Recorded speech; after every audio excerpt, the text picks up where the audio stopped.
Euronext qui vient donc de lancer, c'était en début de semaine, des options quotidiennes, options 1 jour, options 24 heures sur le CAC 40.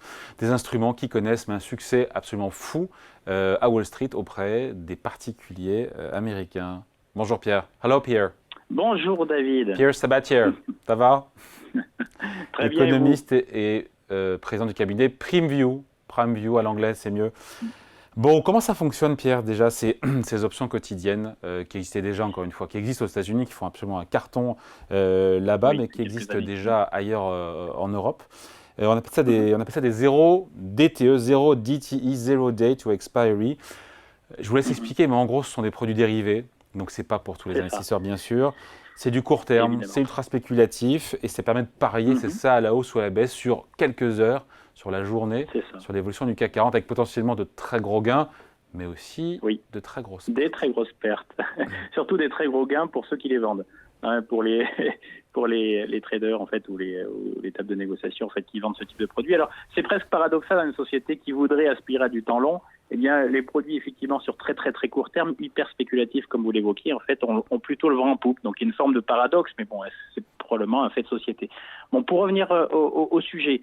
Une option, qu'est-ce que c'est? C'est un produit dérivé. C'est-à-dire qu'en fait, déjà, à la différence d'un contrat à terme ou d'un futur, parce que les gens sont probablement familiers avec ce genre de concept, c'est pas tout à fait la même chose. Un contrat à terme, c'est deux parties qui s'engagent sur quelque chose qui va se produire dans le temps. Et en soi, en fait, le contrat futur ou le contrat à terme n'a pas de valeur.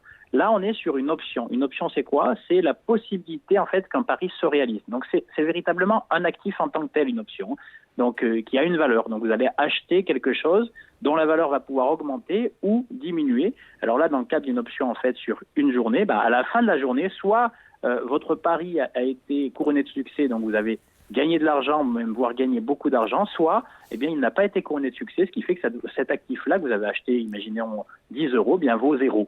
Donc c'est soit il est gagnant, soit il est perdant d'ici la fin de journée. Donc, et c'est le concept. Et alors qu'est-ce qu'un produit dérivé? Un produit dérivé, c'est un actif dont la valeur est directement dérivée d'un sous-jacent. Et le sous-jacent ici, que vous évoquez, c'est le CAC 40. Donc concrètement, quand vous achetez une option d'achat sur une journée, vous allez acheter, alors reprenons le CAC 40 aujourd'hui, je ne sais pas combien il est, mais il doit être à 6900 points de mémoire. Voilà, imaginez... 7900 points, il vous manque 1000 points. 7900 points, oui, pardon, voilà, j'ai oublié 1000 points, une paille. Et vous me direz, si on est à 7900 points, vous allez acheter en fait une option d'achat à 8000 points pour la fin de journée. C'est-à-dire que vous faites le pari que le CAC 40 touche les 8000 points d'ici la fin de journée. Et si c'est vrai, c'est jackpot. Si c'est vrai, c'est jackpot. Et sinon, il reste plus rien. Fin de journée, il reste plus rien. Donc vous comprenez bien que c'est la raison pour laquelle beaucoup d'investisseurs, en particulier lorsqu'on parle aux particuliers, estiment que ce type de produit correspond quasi à des paris qu'on fait à Las Vegas, à des paris de casino. Puisqu'en gros, vous mettez tout sur le set.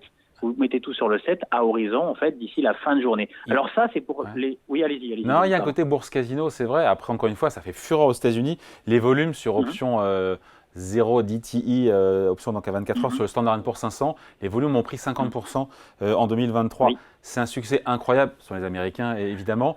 Mais voilà, c'est pas du bon père de famille. C'est pas c'est vraiment du spiel, comme on dit sur les marchés financiers.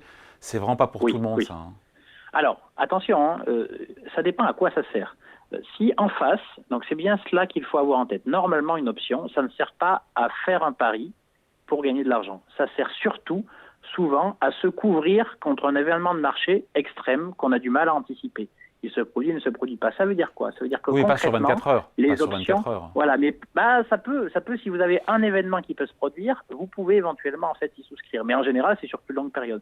On a des portefeuilles d'options qui permettent justement, lorsque vous possédez par exemple les actions sous-jacentes, vous faites le pari que finalement les marchés vont continuer à monter. Et donc vous avez en fait les actions qui correspondent en fait à l'indice de référence. Mais oui, et ça c'est de la couverture et c'est plutôt sain d'ailleurs parfois de se couvrir contre un événement défavorable. Là, c'est pas le cas. Là aux États-Unis, les particuliers américains, Mr. Smith, je pense qu'il couvre rien du tout et il fait comme vous dites un pari comme à Las Vegas.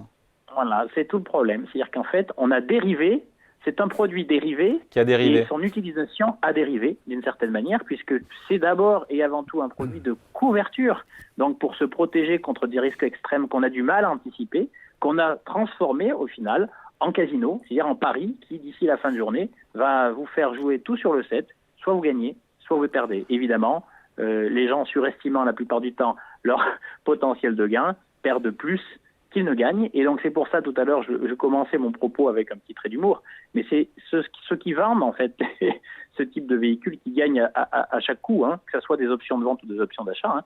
Donc c'est les tables de négociation en fait sur lesquelles vous allez pouvoir souscrire, hein, qui vont vous permettre d'acheter donc une option à la vente ou à l'achat, qui, elles, prennent une marge, et c'est cette marge-là qui, elle, s'inscrit dans la réalité, hein, dans leur propre compte de résultat, et qui fait que pour elles gagnent à chaque coup. Pour le particulier, malheureusement, c'est plus, c'est plus après, rare. ce qu'il faut, c'est avoir conscience des risques qui sont encourus, libre à chacun après d'utiliser ou pas. Mais il faut savoir dans quoi on met les petites mimines. Alors, ce succès des options, en tout cas, un jour, sur le marché américain, qui est manifeste, qui est patent, il paraît-il, il inquiète un peu les régulateurs, les autorités américaines, les superviseurs.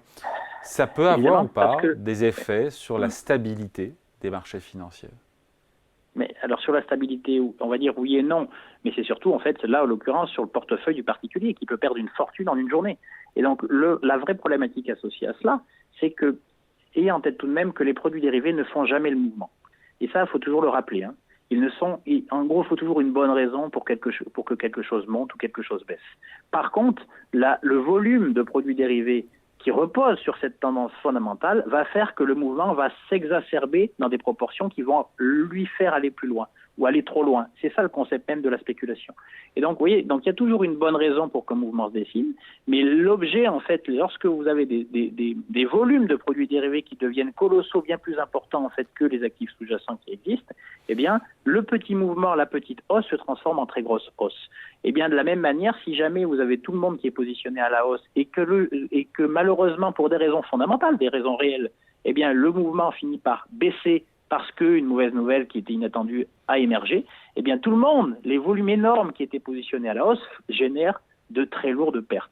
Et donc là, en l'occurrence, sur le particulier, ce qui va surtout sur 24 heures, c'est pas tellement le risque systémique associé au marché financier, c'est fait que simplement, si vous avez beaucoup de gens positionnés à la hausse et que malheureusement, en fait, vous avez une exacerbation en fait de la pomme, tout simplement parce que la mauvaise nouvelle a fait transformer le mouvement à la hausse en mouvement baissier, eh bien vous avez quoi? Vous avez ce qu'on appelle un effet richesse très négatif d'un coup, en très peu de temps. Ce qui prenait quelques semaines ou quelques mois à survenir prend une journée. Et donc là, vous avez en fait des cracks à la hausse ou à la baisse qui sont extrêmement brutaux.